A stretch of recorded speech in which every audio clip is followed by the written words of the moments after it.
여호와께서 모세에게 말씀하여 이르시되 아론과 그의 아들들에게 말하여 그들로 이스라엘 자손이 내게 드리는 그 성물에 대하여 스스로 구별하여 내 성호를 욕되게 함이 없게 하라. 나는 여호와이니라. 그들에게 이르라. 누구든지 내 자손 중에 대대로 그의 몸이 부정하면서도 이스라엘 자손이 구별하여 여호와께 드리는 성물에 가까이 하는 자는 내 앞에서 끊어지리라. 나는 여호와니라. 아론의 자손 중 나병 환자나 유출병자는 그가 정결하기 전에는 그 성물을 먹지 말 것이요, 시체 부정에 접촉된 자나 설정한 자나 무릇 사람을 부정하게 하는 벌레에 접촉된 모든 사람과 모든 부정이든지 사람을 더럽힐 만한 것에 접촉된 자 곧 이런 일에 접촉된 자는 저녁까지 부정하니 그의 몸을 물로 씻지 아니하면 그 성물을 먹지 못할 것이며 해질 때라야 정하리니 그 후에야 그 성물을 먹을 것이니라. 이는 자기의 음식이 됨이니라. 시체나 찢겨 죽은 짐승을 먹음으로 자기를 더럽히지 말라. 나는 여호와이니라. 그들은 내 명령을 지킬 것이니라. 그것을 속되게 하면 그로 말미암아 죄를 짓고 그 가운데에서 죽을까 하노라. 나는 그들을 거룩하게 하는 여호와이니라. 일반인은 성물을 먹지 못할 것이며 제사장의 객이나 품꾼도 다 성물을 먹지 못할 것이니라. 그러나 제사장이 그의 돈으로 어떤 사람을 샀으면 그는 그것을 먹을 것이며 그의 집에서 출생한 자도 그렇게 하여 그들이 제사장의 음식을 먹을 것이며 제사장의 딸이 일반인에게 출가하였으면 거제의 성물을 먹지 못하되 만일 그가 과부가 되든지 이혼을 당하든지 자식이 없이 그의 친정에 돌아와서 젊었을 때와 같으면 그는 그의 아버지 몫의 음식을 먹을 것이나 일반인은 먹지 못할 것이니라. 만일 누가 부지 중에 성물을 먹으면 그 성물에 그것의 5분의 1을 더하여 제사장에게 줄지니라. 이스라엘 자손이 여호와께 드리는 성물을 그들은 속되게 하지 말지니 그들이 성물을 먹으면 그 죄로 인하여 형벌을 받게 할 것이니라. 나는 그 음식을 거룩하게 하는 여호와이니라. 여호와께서 모세에게 말씀하여 이르시되 아론과 그의 아들들과 이스라엘 온 족속에게 말하여 이르라. 이스라엘 자손이나 그 중에 거류하는 자가 서원 제물이나 자원 제물로 번제와 더불어 여호와께 예물로 드리려거든 기쁘게 받으심이 되도록 소나 양이나 염소에 흠 없는 수컷으로 드릴지니 흠 있는 것은 무엇이나 너희가 드리지 말 것은 그것을 기쁘게 받으심이 되지 못할 것임이니라. 만일 누구든지 서원한 것을 갚으려 하든지 자의로 예물을 드리려 하여 소나 양으로 화목제물을 여호와께 드리는 자는 기쁘게 받으심이 되도록 아무 흠이 없는 온전한 것으로 할지니 너희는 눈먼 것이나 상한 것이나 지체에 배임을 당한 것이나 종기 있는 것이나 습진 있는 것이나 비루 먹은 것을 여호와께 드리지 말며 이런 것들은 제단 위에 화 제물로 여호와께 드리지 말라. 소나 양의 지체가 더하거나 덜하거나 한 것은 너희가 자원 제물로는 쓰려니와 서원 제물로 드리려면 기쁘게 받으심이 되지 못하니라. 너희는 고안이 상하였거나 치였거나 터졌거나 배임을 당한 것은 여호와께 드리지 말며 너희의 땅에서는 이런 일을 행하지도 말지며 너희는 외국인에게도 이런 것을 받아 너희의 하나님의 음식으로 드리지 말라. 이는 결점이 있고 흠이 있는 것인즉 너희를 위하여 기쁘게 받으심이 되지 못할 것임이니라. 여호와께서 모세에게 말씀하여 이르시되 수소나 양이나 염소가 나거든 이래 동안 그것의 어미와 같이 있게 하라. 여덟째 날 이후로는 여호와께 화제로 예물을 드리면 기쁘게 받으심이 됨이라.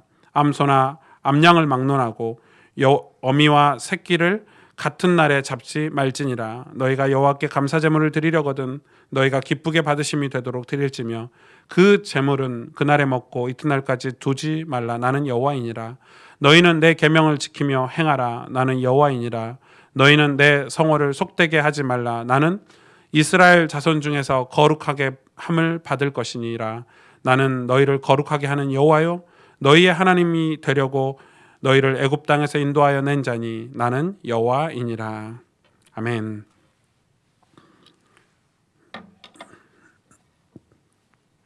나는 너희 아버지야. 이런 제목으로 오늘 말씀을 좀 나누려고 합니다. 이 베드로전서에 보면 베드로전서 2장 9절에 보면 우리 저와 여러분 보고 다 왕 같은 제사장이라 하나님의 거룩한 나라다 이렇게 말씀하고 계시죠. 우리가 지난주와 지지난주에 구약의 제사장이 오늘날 신약 시대에 와서 또 오늘날에 와서 우리 모두에게 제사장 예수 그리스도를 믿는 우리 모두가 제사장이라는 걸 이미 우리가 이제 공부를 했습니다. 근데 오늘 이 제사장은 오늘 22장에 보니까 제사장은 하나님께 드렸던, 그러니까 이스라엘 백성들이 흠없는 것으로 하나님께 드렸던 제사의 제물을 성물이라고 그러는데, 그 성물을 양식으로 먹고 사는 자다, 이렇게 이제 정의를 내려주고 계시죠. 제사장은 다른 음식을 못 먹습니다. 이제 이 성물만 먹을 수 있는 이 자격이 있는 거죠.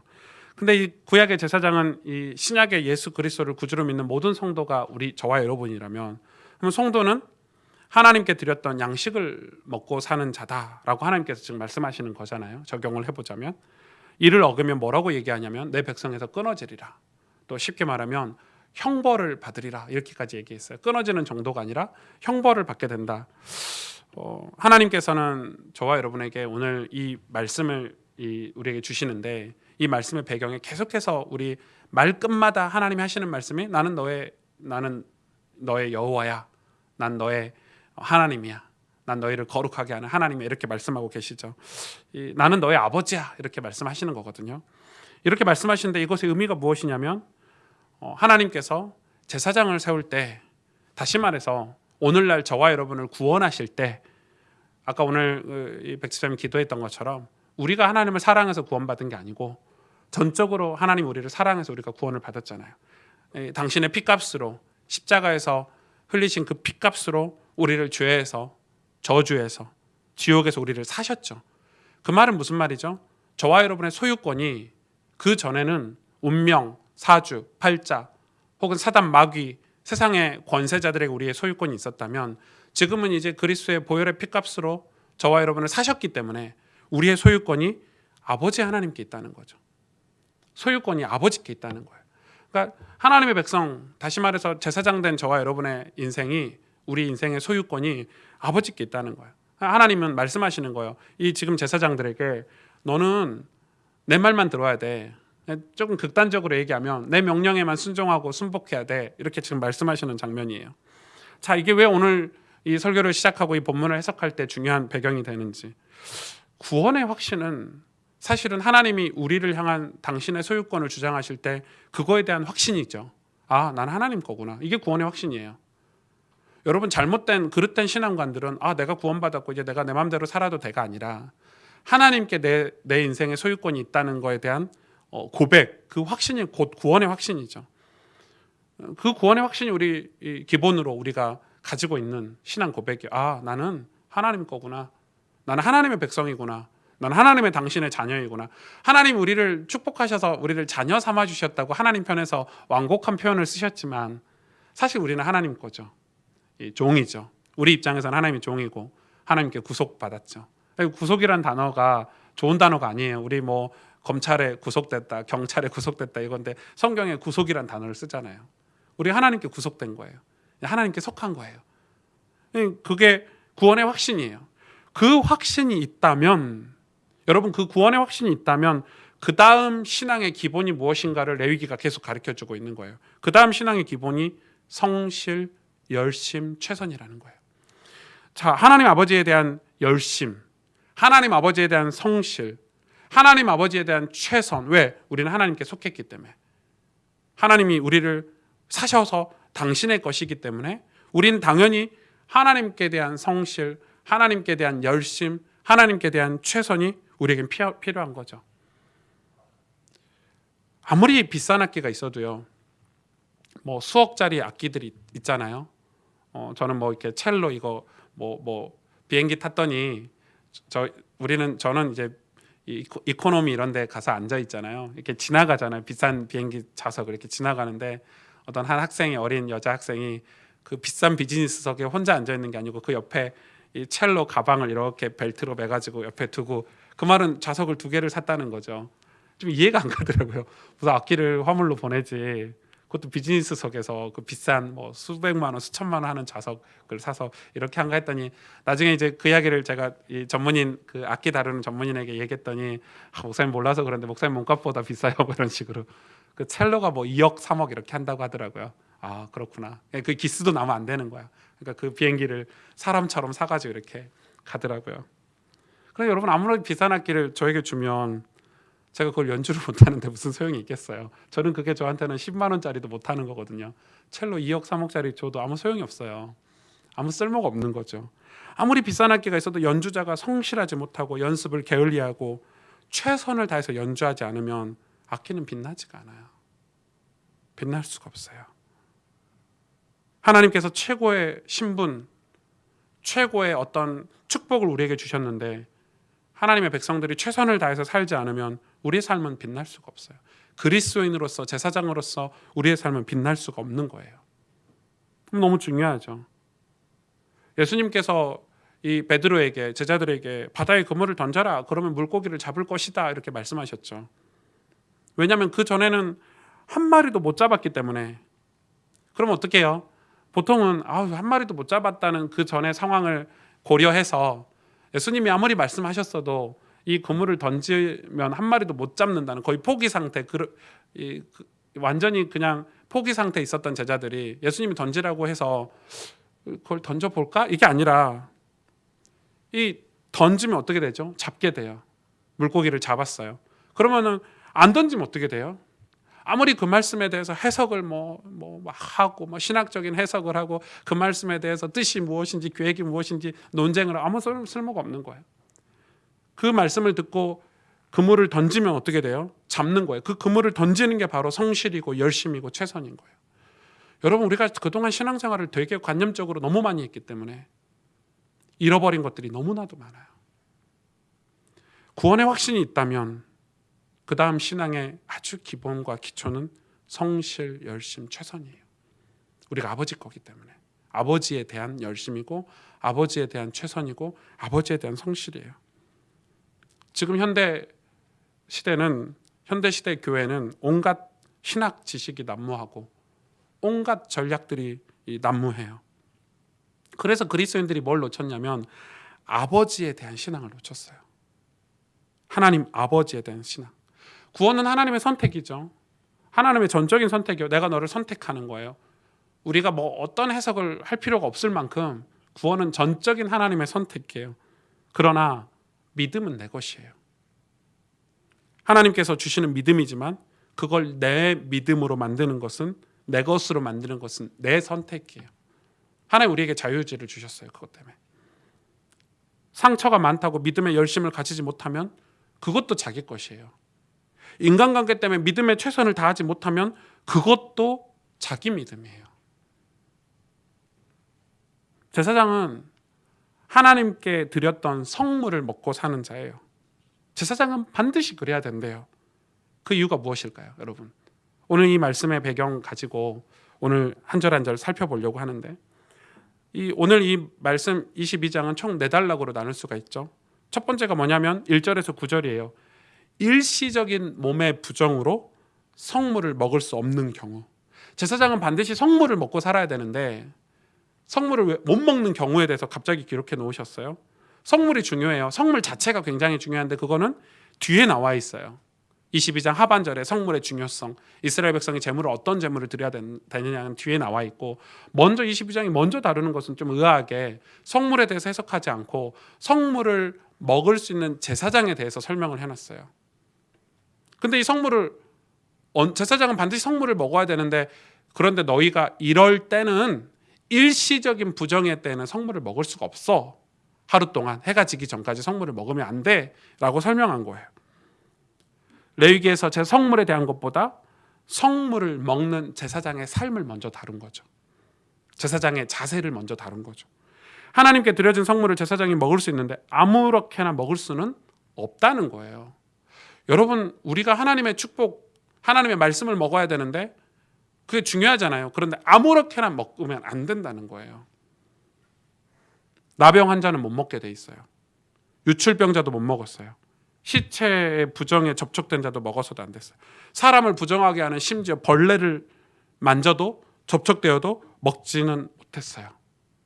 그러니까 여러분, 이 제사장이 이 성물을 먹을 때는 엄청난 이 삶의 자세가 갖춰져 있어야 성물을 먹을 수 있었던 거예요. 이거 시체 만지고 부정한 거 만지고 그동안 레위기의 율법을 통해서 주신 그런 모든 부정한 상태에서 성물을 먹으면 안 된다. 저녁까지 그걸 먹을 수 없다라고 오늘 말씀하신 거예요. 이게 무슨 의미가 있을까요? 우리는 하나님의 응답을 너무 쉽게 생각하는 경향이 있어요. 성령의 역사가 하나님의 나라가 쉽게 이루어질까요? 그렇지 않죠. 가정 복음화가 쉽게 이루어질까요? 우리가 겪고 있는 경제 문제가 쉽게 해결될까요?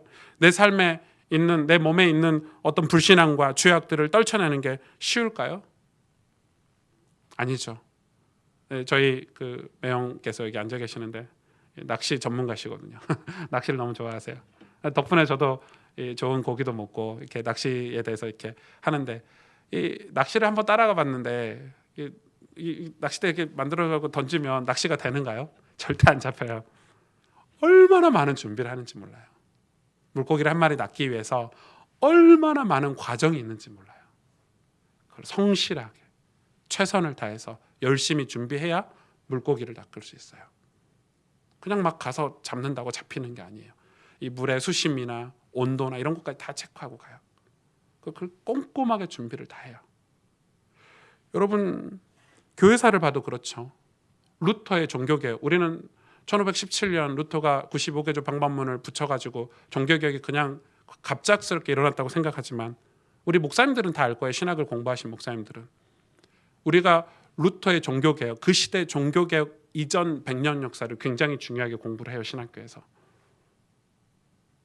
루터 종교개혁이 있기 이전 100년부터 종교개혁의 열망이 시작이 됐어요. 수많은 신부들이, 수많은 신실한 지도자들이 타락한 로마 캐톨릭을 향해서 종교개혁을 몇 번이나 시도했는지 몰라요. 그때마다 그 권력자들에 의해서 화형을 당하고 핍박을 당하고 감금을 당하고, 그게 루터 종교개혁 100년 전부터 일어났던 일들이에요. 너무나도 많은 순교자들이 있었어요. 너무나도 많은 희생이 있었어요. 그냥 이루어진 게 아니에요. 종교개혁이. 그 100년의 역사가 밑바탕이 되고, 그 100년의 역사, 그 구원을 향한 그 성경을 읽기 위한 열망들이 하나님의 때가 차서 종교개혁이라는 게 이루어진 거예요. 그래서 우리 신학자들의 목회자들 루터를 대단하게 생각하지 않아요. 하나님의 계획 속에 루터가 있었을 뿐이에요. 루터가 훌륭해서 종교개혁을 일으킨 게 아니라는 거예요. 사실 루터보다 훌륭하게 그 종교개혁을 준비하고 하나님 앞에서 기도하고 싸웠던 사람들이 있었던 거예요. 개인의 역사도 마찬가지예요. 감리교 창시자죠. 감리교 창시자 요한 웨슬레, 그리고 요한 웨슬레 동생 중에 찬송을 많이 지었던 찰스 웨슬레 어머니 수잔나 여러분 아시죠? 그 수잔나 희생이 없었으면 감리교는 이 영국의 대부흥 영적 각성운동이 일어나지 않았어요. 수잔나는 19명의 아이를 낳고 다 잃어버리고 13명의 아이를 키웠어요. 근데 이 수잔나가 이제 혼자 아이를 키웠거든요. 13명의 아이를 여러분 키워보면 이해할 수 없죠. 저는 저희 집이 8남매여서 그 어렸을 적에 잠시의 기억이 있습니다. 야, 8남매 그 가지 많은 나무에 바람잘 없다고 전쟁터 같습니다. 예, 전쟁터 같은 인생. 뭐 이게 정신이 없습니다. 저희 부모님을 이렇게 뭐라고 할 수가 없어요. 저희를 잘 못 키워줬다고. 그럼 8남매를 그 농사를 지어서 키운다는 건 쉬운 일이 아니잖아요. 알아서 크는 거죠. 13명의 아이를 키웠는데 이 수산나가 하나님이 아니면은 이 아이들을 키울 수 없겠구나. 그래서 이 아이들 13명을 한 명 한 명 글을 가르쳤습니다. 학교를 보낼 수 있는 환경이 아니에요. 교육을 받을 수 있는 환경이 아니에요. 우리는 뭐 좋은 학교 보내고 뭐 막 명문대학 가면 인생이 성공할 것 같은데, 여러분 사실 그렇지 않는 거 여러분 더 잘 아시죠? 이 수산나는 집에서 이 아이들 글을 하나하나 다 가르쳤어요. 왜 글을 가르친 줄 아십니까? 수산나가 성경을 읽게 하려고. 오직 그 하나의 목적을 가지고 아이들을 글을 다 가르쳐서 제일 먼저 아이들이 글에 눈을 떴을 때 성경을 읽혔어요. 그리고 이 아이들이 하나님 앞에 쓰임받고 하나님의 도우심이 없으면 안 된다는 걸 알기 때문에 그가 밤마다 눈물로 부르고 너무 고통스러웠대요. 그 일대기를 읽어보니까 와, 진짜 포기하고 싶었겠구나. 너무 많은 어려움들, 너무 많은 유혹들. 그때마다 수산나는 하나님 앞에 무릎을 꿇고 눈물로 기도했다고요. 밤마다 아이들을 재워놓고. 너무 고통스러워서 하는 기도였겠죠. 우리가 몸이 부정하다는 의미는, 우리의 몸이, 제사장의 몸이 부정하다는 의미는 죄를 지었다는 의미고 죄가 우리 삶에 있다는 의미잖아요. 그렇게 살면 하나님의 성물을 결코 먹을 수가 없어요. 그래서 신앙은 항상 깨어 있어야 돼요. 우리가 하나님의 응답을 받고 역사, 부흥, 또 우리가 흔히 말하는 축복이라는 걸 받으려면 우리는 철저하게 준비된 신앙인이어야 돼요. 우리 마음이 준비되고 우리 영혼이 준비되고 우리 삶이 준비돼야 돼요. 하나님 그걸 우리를 준비시키는 것을 응답이라고 해요. 저 사람 하나님이 내가 쟤를 써야 되겠다 하면 하나님이 그걸 쓰려고 우리를 바꾸시는 과정, 우리가 견뎌내야 되고 인내하며 그 길을 가야 되는 거예요. 그걸 저는 몰랐었어요. 성경을 보면서 깨달은 거예요. 하나님이 쓰실 사람은 고난도 겪게 하시는구나. 이 말이 무슨 말인지 몰랐었어요. 그리고 오늘 10절에서 13절에는 제사장 가족 중에 신분 때문에 먹을 수 없는 경우에 대해서 기록되어 있어요. 하나님이 부정한 자에게 이 성물을 먹지 못하게 하셨는데 저녁이 되면 그걸 또 풀어주셨네. 그리고 물로 몸을 씻고 그걸 먹을 수 있도록 또 하셨네. 하나님 자비하시죠. 다시 말해서 우리가 부정하다는 걸 다 아시는 거예요. 그래서 다시 시작할 수 있도록 늘 길을 열어두셨거든요. 그러면서 또 하나님이 다루시는 게 제사장의 가족을 다루세요. 그 말은 제사장의 아내, 제사장의 자녀들은 성물을 먹을 수 있었게요, 없었게요? 먹을 수 있었대요. 제사장의 가족은 성물을 먹을 수 있어요. 당연히 제사장의 가족은, 제사장의 가문은 성물을 먹을 수 있는 게 맞죠. 그게 법이었어요. 그런데 제사장의 가족이라고 해서 다 먹을 수 있는 것은 아니다라고 오늘 10절에서 13절에 기록하고 있어요. 특히 10절에 뭐라고 기록되어 있습니까? 일반인은 성물을 절대 먹어서는 안 된다. 일반인은 성물을 먹어서는 먹지 못할 것이며 이렇게 얘기하고 있어요. 그리고 제사장의 손님이나 품꾼도 먹지 못할 것이다. 제사장의 집에 찾아오는 손님이 있을 수 있고 제사장의 집에서 일을 하는 품꾼도 있을 수 있잖아요. 그 사람들도 성물을 먹을 수 없다. 이 당시에는 제사장의 집에 가면 아무것도 먹지 못하고 왔을 것 같아요. 네, 밥도 못 얻어먹고 왔을 것 같아요. 그런데 또 하나 이렇게 말씀하고 있죠. 그러나 그의 돈으로, 제사장의 돈으로 어떤 사람을 사면 그 산 사람은 먹을 수 있다는 거예요. 그리고 이 제사장의 집에서 출생한 자도 먹을 수 있대요. 그러나 또 이렇게도 얘기해요. 제사장의 딸이 일반인에게 출가하면 먹을 수 없대요. 원래 제사장의 딸은 성물을 먹을 수 있는데 이 사람이 일반인에게 시집을 가잖아요. 그럼 그때부터 제사장 그 성물을 먹을 수 없대요. 이게 무슨 말인가요? 우리에게 주신 성물, 하나님의 백성들에게 주신 성물, 저와 여러분에게 주신 성물, 누구와 나눠 먹을 수 있을까요? 일반인, 손님 먹게 할 수 없었어요. 그러나 돈을 주고 산 사람은 먹게 한대요. 이거는 종의 개념도 있지만 품꾼의 개념도 있지만 내 사람이다는, 내게 구속된 사람이다는 개념이 있죠. 돈을 주고 내가 이 사람을 하루 동안 샀으니까 그 하루 동안에는 먹을 수 있는 거예요. 평생 먹을 수 있는 게 아니라 돈을 주고 샀을 때 그 기간에만 먹을 수 있는 거예요. 이건 신분은 너무 중요해요. 너무너무 중요한 거예요. 이건 소속감을 이야기하고 내가 어디에 속해 있느냐를 얘기하는 거예요. 반대로 제사장의 자녀여서 성물을 먹을 수 있었는데 일반인에게 시집을 가면 먹을 수 없게 되는 거예요. 이건 시집 얘기인가요? 아무리 성물을 먹었던 사람일지라도 제사장의 축복된 자리에서 떠나면 하나님의 축복을 받을 수 없다는 거예요. 교회 안에서도 일반인이 많아요. 손님도 많죠. 아무런 신앙 색깔이 없는 분들이 너무 많아요. 내 소속감, 나는 지금 어디에 속해 있는가, 그거 중요하다는 거예요. 배우 중에 이성경이라는 배우가 있죠. 아주 저는 이제 예전부터 그분이 하도 자기 SNS나 이런데 자기가 예수님 믿는 사람이다, 자기는 신앙인이다 이런 발언들을 굉장히 많이 하길래 몰랐는데 얼마 전에 자기 교회에서 이제 특송을 해서 너무 좋은 찬양을 이렇게 특송을 하는 모습을 봤어요. 특송이 너무 은혜롭더라고요. 근데 이 자기의 신앙 색깔을 계속해서 밝혀요. 이 배우라는 사람이 자기는 예수 믿는 사람이다, 신앙생활하는 사람이다. 욕을 엄청 먹어요. 이거 밝히는 방법이 조금 과하게 이렇게 밝히다 보니까 그 욕은 일단 기독교를 싫어하는 사람들의 그런 욕이겠죠. 그걸 각오하고 또 코로나 때문에 이 위로를 하기 위해서 빈 교회당에서 이 특송을 하는데 되게 좀 아름답게 보였어요. 하나님께서 우리를 구원하셔서 신앙생활을 시작하면 믿음으로 우리 인생의 신앙의 색깔을 칠하는 것, 그게 신앙생활이에요. 신앙 색깔을 칠해야 돼요.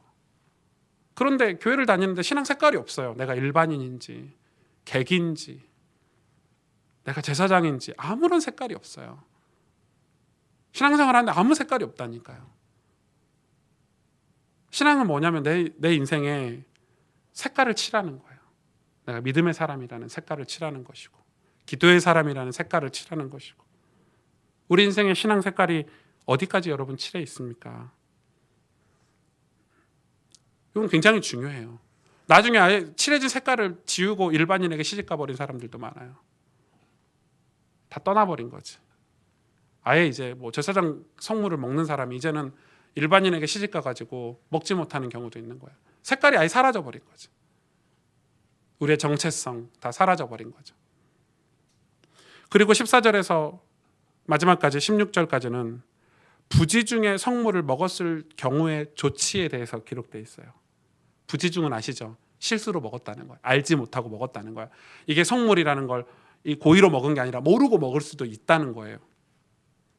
부지중에 성물을 먹었을 때는 일반인이 모르고 먹은 거예요. 성물을. 그럼 어떻게 돼요? 알고 먹으면 어떻게 되냐면 알고 먹으면 형벌을 받아요. 여러분 성물을 아무나 먹으면 안 되는 거예요.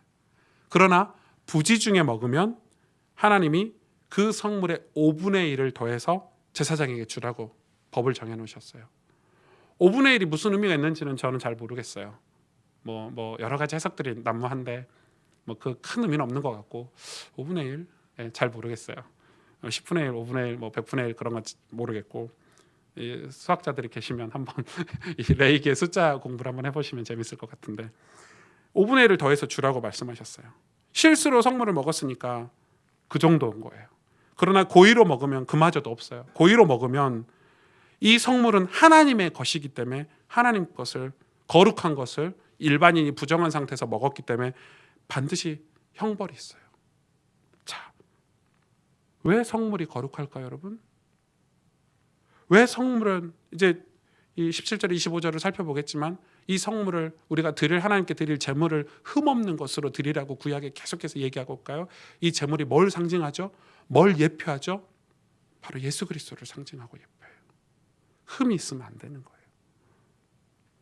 예수 그리스도를 먹는 거예요. 내가 부정한 상태에서 예수 그리스도를 먹으면 어떻게 돼요? 형벌을 받는다는 거예요.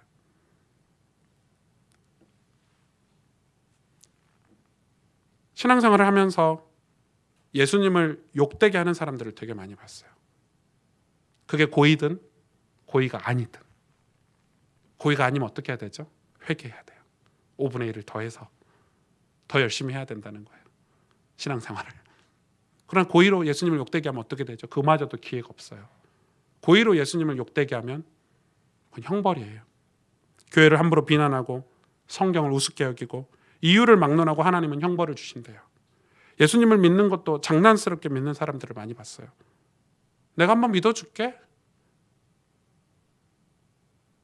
내가 당신 봐서 교회 한번 가줄게. 뭐 이런 식이죠. 교회 한번 가줄게. 내가 한번 믿어줄게. 주로 이제 예수님 안 믿던 남자들이 예쁜 신앙 크리스찬을 만나서 결혼할 때 하는 말이죠. 내가 결혼하면 장가가면 교회 갈게. 그리고 한 3주 정도 오고 안 오죠 보통. 한 2주 많이 오면 3주 이렇게 오고 주로 안 옵니다 교회를. 왜냐하면 그 결혼을 해야 되니까 이 여자와 살아야 되니까 이제 이 거짓말을 하는 거죠. 뭐 그런 식으로. 여러분 예수님 믿는 게 장난일까요? 구원받고 천국 갈 수 있는 축복이 작은 축복인가요? 그리고 17절에서 25절에 성물로 드릴, 다시 말해서 제물로 드려야 되는 그 제물의 조건에 대해서 나와 있습니다. 아주 재밌죠. 아무거나 이 하나님께 드린다고 해서 이건 우리가 이미 레위기를 통해서 공부를 많이 해왔는데 오늘 또 다루고 계시죠. 아무거나 드린다고 해서 다 성물이 되는 건 아니래요. 뭐 몇 가지만 찝어도요. 17절에 보니까 흠없는 수컷으로 드려야 하고요. 눈먼 것, 상한 것, 심지어 종기나 습진이 있는 것도 안 된대요. 피부병이 있으면 안 돼요. 수컷만, 흠없는 수컷만 드려야 된대요. 다 예수님을 상징하는 거예요. 놀라운 거는 여기에 몇 절에 이 고환에 관해서 나와 있어요. 고환이 상하거나 터져도 안 되고 고환이 칼로 기스가 나도 안 된대요. 그런 건 안 된대요. 고환은 뭘 상징하죠? 생산을 상징하죠. 고환이 터지거나 고환이 상하면 수컷의 고환과 이 상하면 생산을 못 하잖아요. 더 이상 그런 걸 하나님께 드려서는 안 된대요. 또 외국인에게 받은 것도 안 된대요. 내가 직접 키워서 흠없이 키워가지고 내가 드린 것을 받으신대요. 외국인에게 받은 것, 이방인에게 받은 성물이 아무리 깨끗하다고 해서 그것도 받지 않으신대요. 하나님께서 기쁘게 받으시는 제물 바로 예수 그리스도죠. 예수 그리스도는 순결하셨어요.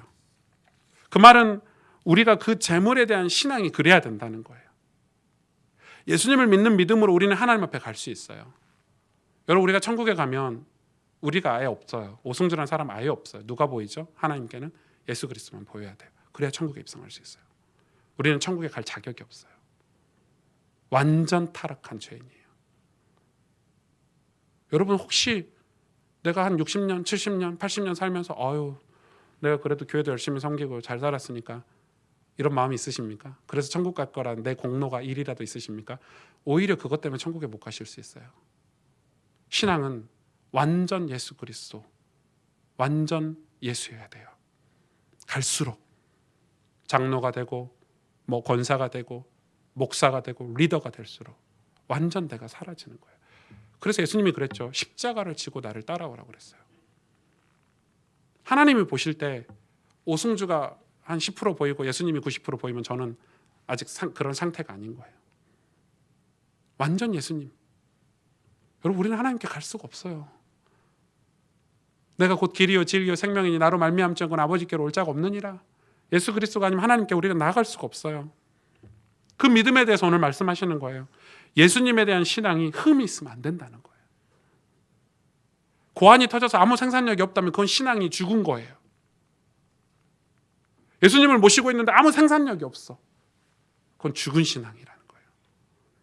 예수님을 가지고 있는데 고환이 터졌어. 생산력이 없다니까. 내 자녀들에게 복음을 전하지 못하고 내 이웃들에게 예수님에 대해서 설명하지 못하고 그건 죽은 거예요.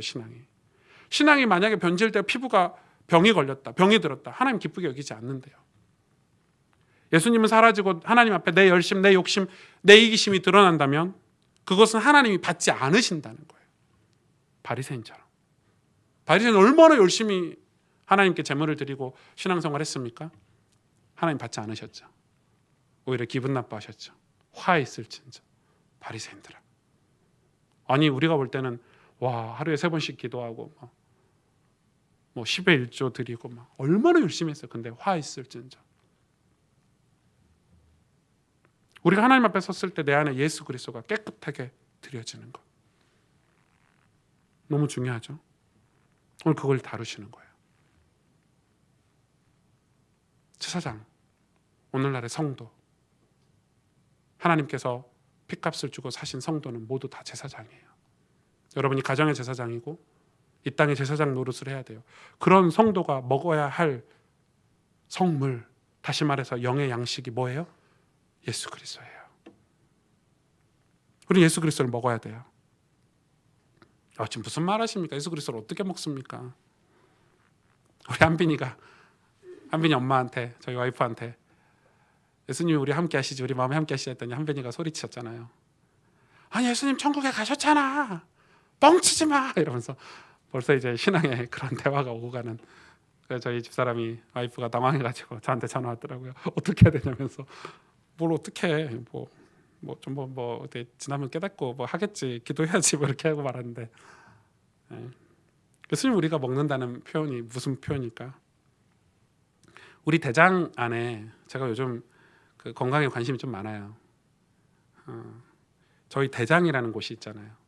우리 몸 중에 우리 대장의 역할은 그 대장이 균을 보호하는 곳이에요. 유익균을 보호하는 곳이에요. 대장에 우리가 대장 내시경 이런 건 여러분 1년에 한 번씩 꼭 하셔야 되는 것 같아요. 제가 생각했을 때. 근데 우리 몸을 건강하게 해줄 유익균이 어디에 다 살고 있냐면 대장 안에 다 살고 있어요. 이 유익균이 좋아하는 것들이 있겠잖아요. 우리 그걸 공급해 주는 게 이제 건강한 게 사는 방식이죠. 상식적으로 생각했을 때 우리가 다 아는 것들이에요. 식이섬유 이런 것들. 푸른 채소류 이런 것들, 뭐 발효 음식 이런 것들, 이게 다 유익균이 좋아하는 것들. 이건 좋아하는 걸 넣어주면 유익균이 굉장히 막 번식하고 잘 살고 이렇게 하겠죠. 뭐 그 어떤 의학 박사가 그러더라고요. 레드 와인도 굉장히 좋대요. 유익균 좋아한대요. 신나시죠? 예. 그런데 나쁜 균도 함께 있대요. 그 대장 안에는. 그러겠잖아요. 나쁜 균이 함께 있어. 이상하게 우리 신체는 하나님이 그렇게 만드셨어요. 나쁜 균이 좋아하는 음식, 그게 문제예요. 그걸 강력하게 당기는 거예요. 설탕 같은 것들. 제가 왜 이렇게 단 거를 좋아했는지 이제 알게 됐어요. 제 몸에서 계속 당겨요. 계속 당기잖아요. 이상하죠. 우리 아이들이 그걸 당기잖아요. 어떻게 되겠어요? 계속 그거 공급해주면 나쁜 균이 유익균을 밀어내고 더 확장하겠죠. 그래서 생기는 것들이 염증이나 뭐 수많은 그런 우리 몸의 질병들을 만들어내는 거예요. 아예 안 먹을 수 없죠. 그걸 아예 안 먹을 수는 없어요. 그러나 꾸준히 먹으면 나쁜 균이 더 성장하고 발전해서 수많은 질병을 만들어낸다는 사실을 아셔야 돼요. 제가 지금 무슨 얘기를 하고 있습니까? 영적인 것도 똑같아요. 예수 그리스도를 먹는다는 게 얼마나 지루하고 맛없고, 그렇죠? 세상 게 너무 좋아. 먹는 게 말이에요. 너무 좋아. 아우, 이거 너무 좋잖아요. 막 먹어 제끼잖아요. 여러분, 영이 있다는 걸 믿으십니까?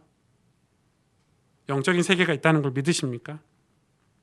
하나님께서 이상하게 축복하시는 사람들이 있어요. 하나님께 쓰임받는 사람들 있잖아요. 그런 사람들의 책을 읽거나 그런 사람들의 자료를 보면 다 공통된 특징들이 있단 말이에요. 제가 미국에 가서 장로님 한 분을 뵀는데 그 장로님이 간증하는 걸 제가 듣게 됐어요. 근데 이분이 한국에서 사업이 어려워지셔가지고 이제 미국으로 도피성 이제 이민을 가신 거예요. 가족을 다 데리고 미국에서 작은 이제 사업을 시작을 해보려고 하는데 그마저도 잘 안 됐대요. 장로인데 사업이 너무 안 되니까 정말 힘들어서 한국에 다시 돌아갈까? 한국에 가면 노가다로 살 텐데 미국은, 여러분 미국에 이민 가면 행복할 것 같죠? 아니에요. 한국 사람이 겪는 그 고통의 수십 배를 겪고 있어요. 너무너무 어려운 곳이거든요. 미국은 우리나라가 아니잖아요. 근데 거기서 이제 장로님 너무 힘든데 이제 자기 그 일하는 이 사업처까지 1시간 정도 운전해서 가는데 어느 날 갑자기 내가 이렇게 아무 생각 없이 이렇게 살고 아무 뜻 없이 이렇게 사는 게 왜 이렇게 내가 살았지 이런 생각이 들더래요. 그래서 그때부터 자기 신앙을 돌아보니까 고난이 좀 있어야 되는가 봐요. 신앙을 돌아보니까 하나님 성경도 한 번도 읽어본 적이 없고 찬송도 다 불러본 적이 없고, 그래서 이분이 제일 먼저 뭐부터 했냐면 이 차 안에서 찬송을 틀어놓고 찬송을 따라 부르기 시작한 거예요. 그러다가 자기가 깨달았대요. 야, 내가 장로인데 거의 뭐 한 그때 연세가 한 50 몇 세, 50년을 신앙생활을 했는데 찬송을 1절부터 4절까지 외워서 부른 게 한 개도 없더래요. 제가 그 말 듣고 저도 없더라고요.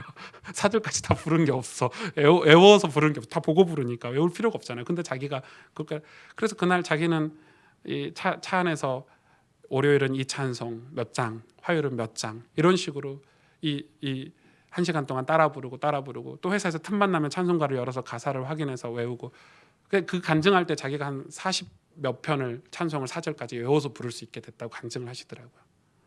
그리고 아침에 일어나고 저녁에 자기 전에 성경을 5장씩 읽어서 하루에 10장씩 성경을 읽었대요. 정말 그렇게 성경을 읽고 찬송을 부르다 보니까 자기 마음에 어떤 마음이 드냐면 내가 그동안 너무 하나님께 잘못 살았구나. 내가 교회에 너무 못되게 샜구나. 이런 생각이 들더래요. 장로란 이름으로 교회 가서 이렇게 막, 그래서 그날 그리고 찬송을 부르고 성경을 읽다 보니까 회개하는 마음이 주어져서 그때부터 교회 가서 주일학교 교사를 신청하고 성가대를 신청하고, 또 토요일 날 이렇게 교회를 가봐야지 하고 갔는데 이제 뭐 목사님 내외가 이렇게 청소하고 있어서 교회 청소도 해야 되겠구나. 장로님 그런 얘기를 이렇게 간증을 그날 쭉 하시더라고요. 놀라운 일은 그런 신앙생활을 했는데 사업이 풀렸어. 뭐가 해결이 돼서 이 사업이 뭐 몇 배가 됐다더라. 갑자기 몇 배가 터져가지고 막 이제 뭐 기사를 쓰고 이제 다녀야 될 그런 회장이 된 거야. 그럼 잘 풀렸죠. 자기가 이야기하는 거예요. 그게 응답이 아니더라고요. 자기가 진짜 응답은 그렇게 사업이 잘 풀렸는데 그 전처럼 고난의 때처럼 교만하지 않고 변질되지 않고 매일 똑같이 찬송을 부르고 똑같이 주일학교 교사를 하고, 그런 게 자기에게 제일 큰 응답이다라고 간증을 하더라고요. 하나님은 고난과 역경을 통해서 우리에게 뭘 먹어야 될지 지금 이 장로님의 간증을 통해서 우리가 알 수 있겠죠. 먹어야 돼요. 찬송을 먹어야 되고 말씀을 먹어야 돼요. 우리는 이 땅의 제사장으로 하나님께 부름을 받았어요. 그러면 성물을 먹어야 돼요. 성물은 예수 그리스도. 요한복음 5장 38절에서 41절에 그 말씀이 너희 속에 거하지 아니하니, 잘 들어보세요. 이는 그가 보내신 이를 믿지 아니함이라. 너희가 성경에서 영생을 얻은 줄 생각하고 성경을 연구하거니와 이 성경이 곧 내게 대하여 증언하는 것이니라. 그러나 너희가 영생을 얻기 위하여 내게 오기를 원하지 아니하는도다. 나는 사람에게서 영광을 취하지 아니하노라. 사람에게서 절대 영광을 취하지 아니하신대요. 성경에서 영광을 취하신대요. 성경을 먹어야 돼요. 요한복음 6장 35절 예수께서 이르시되 나는 생명의 떡이니 내게 오는 자는 결코 줄이지 아니할 터이요 나를 믿는 자는 영원히 목마르지 아니하리로라. 요한복음 6장 45절 선지자의 글에 그들이 다 하나님의 가르침을 받으리라 기록되었은즉 아버지께 듣고 배운 사람마다 내게로 오느니라. 하나님께 어떻게 갈 수 있어요? 듣고 배운 사람이 갈 수 있어요. 가르침 받은 사람이 갈 수 있어요. 요한복음 6장 48절에서 51절에 내가 곧 생명의 떡이니라. 너희 조상들은 광야에서 만나를 먹었어도 죽었거니와 이는 하늘에서 내려오는 떡이니 사람으로 하여금 먹고 죽지 아니하게 하는 것이니라. 나는 하늘에서 내려오는 살아있는 떡이니 사람이 이 떡을 먹으면 영생하리라. 내가 줄 떡은 곧 세상의 생명을 위하여 내 살이니라 하시니라. 요한복음 1장 12절에 14절에 말씀이 육신이 되어 우리 가운데 거하심에 우리가 그의 영광을 보니 아버지의 독생자의 영광이요 은혜와 진리가 충만하더라. 아멘. 이 과정이 참 어렵습니다. 신앙은 이 과정을 반드시 통과해야 돼요. 예수 그리스도를 먹는 과정이에요. 내 안에 예수 그리스도가 사시도록, 내 인생의 주인이 예수 그리스도가 되도록, 하나님 앞에 갈 때 예수 그리스도만 드러나도록 하는 과정이에요. 마치 우리가 우리 몸에 필요한 음식을 먹어야 건강을 회복할 수 있듯이 우리의 영은 예수 그리스도를 먹어야 구원받을 수 있고 살아날 수 있어요. 그 예수 그리스도 어떻게 먹는지 예수님이 직접 요한복음에 가르쳐 주셨어요. 바로 말씀을 먹는 거예요. 이건 제 말이 아니고 성경의 말이고 하나님의 말씀이에요. 말씀을 먹는 거예요. 왜 우리가 모여서 성경 공부를 해야 되고 성경 읽는 커뮤니티 성경 모임을 해야 되고 왜 매일 성경을 읽어야 되고 왜 설교를 듣고 말씀을 듣고 내 것으로 만드는 묵상의 시간이 필요한지. 성물을 먹어야 돼요. 제사장은. 그래야 제사장의 사명을 이 땅에서 감당할 수 있는 거예요. 제사장의 사명은 제사장의 능력으로 하는 게 아니에요. 하나님 주신 힘으로 하는 거고 하나님 주신 축복으로 하는 거예요. 그때 성물을 먹지 않는 순간부터 제사장은 타락해버려요. 아무 쓸모없는 존재가 돼버려요. 그게 사사시대 아닙니까? 구약의 시대 아닙니까? 우리가 병에 걸리면 제일 먼저 어떻게 해야 되는 줄 아십니까? 우리가 병에 걸렸어요. 그럼 제일 먼저 오픈해야 돼요. 병에 걸리면 사람들에게 오픈할 수 있어야 돼요. 그래 사람들에게 알려야 돼요. 내가 병에 걸렸다. 내가 위가 암이다 하면 위암이다라고 알려야 돼요. 맞죠? 그게 너무 아파요. 그 알리는 게 창피하고 수치스럽게 알려야 돼요. 내 아내에게 알려야 되고 내 가족들에게 알려야 돼요. 의사에게 알려야 돼요. 가서. 그래야 치료를 받을 수 있어요. 그러면 내가 먹는 것도 조절할 수 있어요. 주변에 도움이 필요해요. 성경을 읽고 성경을 먹는 거는 도움이 필요해요. 그런데 내가 어떻게 사는지 오픈하지 않으면 성경을 먹을 수가 없어요. 여러분 우리 가스펠교회 성도들이 저에게 제가 성경을 이렇게 안 읽고 있습니다라고 알려주셔야 돼요. 읽는 척, 읽고 있는 것 같은 느낌 이거 의미 없어요. 주일 강단 말씀을 내가 어떻게 듣고 어떻게 소화하고 있는지 확인하셔야 돼요. 다들 잘 모르잖아요. 제가 그래서 저에게 이제 상담을 오거나 제가 사역을 하면 물어보죠. 주일 설교를 어떻게 듣고 계세요? 성경을 어떻게 읽고 계세요? 그러면 예, 잘하고 있어요. 그러면 잘하고 있다는 말이 뭘 하고 있다는 말인지 안 하고 너무 두루뭉실해요. 신앙생활이 너무 두루뭉실해요. 성경을 읽고 있는지 설교를 듣고 있는지 잘 모르는 거죠. 우리의 어떤 인간적인 관계 때문에. 이 과정이, 예수님을 먹는 과정이 아버지가 자녀에게 요구하시는 십자가예요. 십자가. 너희 십자가를 지고 나를 따라오너라 그랬죠. 그 과정이에요. 십자가가 우리가 생각하는 막 가난 문제, 자녀 문제, 경제 문제, 뭐 부부간의 갈등 문제가 아니에요. 그건 십자가가 아니에요. 이 땅이 죄악된 세상이기 때문에 당연한 삶이고, 하나님이 우리에게 요구하시는 십자가는 예수 그리스도가 내 인생의 주인 되는 과정이에요. 내 안에 예수가 사시는 과정이에요. 그 과정을 겪어야 비로소 우리가 제사장이라 일컬음을 받을 수 있고, 비로소 그리스도인이라 일컬음을 받을 수 있는 거예요. 사도행전에 비로소 그리스도인이라 일컬음을 받은 것은 우리가 그 십자가를 통과했기 때문에, 예수님을 먹는 과정을 겪었기 때문에 그게 십자가지. 제가 이렇게 만나보면은 요즘 뭐 저희 집이 너무 어려워가지고요, 하나님 십자가를 주셨네요. 아니요, 그건 십자가 아니에요. 제가 너무 갈등이 많고요, 뭐 우리 자녀들이 너무 저를 괴롭히고요, 뭐 이러면서 하나님 저에게 뭐 암을 주셨는데 십자가를 주셔가지고, 그거 십자가 아니에요, 여러분. 십자가 그런 게 아니에요. 그 장로님의 고백처럼 그런 고난 속에서 예수님을 만나는 게, 그게 십자가예요. 십자가는 축복이에요, 여러분. 십자가는 저주가 아니에요. 저주의 십자가 예수님 매달리셨지만, 예수님의 십자가는 우리에게 복이에요. 십자가를 지고 우리를 따라오래요. 십자가를 지지 않고 따라갈 수가 없어요. 이 길이 무슨 길인지도 몰라요. 여러분, 매일 십자가 지시길 바랍니다. 말씀을 먹으세요.